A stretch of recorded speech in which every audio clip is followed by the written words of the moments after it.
এতনেরে লই এখন পোস্ট করছিলাম গেছে গাই লেখছি এই লোকটা কেমন এক লাইন লিখে যান ভাই 206টা কমেন্ট আইছে 206টা এই কমেন্টগুলা একটা কমেন্টও তার পক্ষে আসে নাই একটা কমেন্টও হেতিন বালা এটা লেখে না কমেন্টগুলা কি হাইছে কি লিখছি আপনাকে কোবা কমেন্ট দিয়ে সময় কম দেই বেগুন হড়াইতে হলে ভিডিও লাগবে 1 ঘন্টা তো আপনার সময় নাই আরও সময় নাই ধৈর্য মুহূর্তের গুণ ধৈর্য ধরে অল্প কোবা কমেন্ট হরেন তো আগে দিয়ে বুঝি আর না 206 না 267 গিয়ে আছি তো সান কমেন্টগুলা ভাইয়া কি লিখছে হাতে মিথ্যা স্যার এই কমেন্টগুলো আস্তে আস্তে আমরা হটে না আইবে কোনো উত্তর গিরিঙ্গি ব্যাস ডাস্টবিন শফিক নিকৃষ্ট ডাস্টবিন শফিক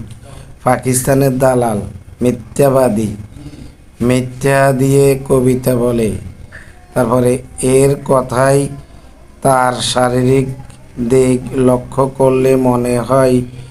একটা বুদ্ধি প্রতিবন্ধী মানুষ মিথ্যাবাদী ডাস্টবিন শফিক পৃথিবীর সবশ্রেষ্ঠ মিথ্যুকদের মধ্যে সে একজন নব্য গোয়েন্দা মিথ্যাবাদী তারপর ডাস্টবিন পাকিস্তানের শফিক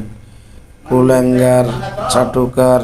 কাদবিয়ারি ডাস্টবিন শফিক ভাই এভাবে পড়তে হইলে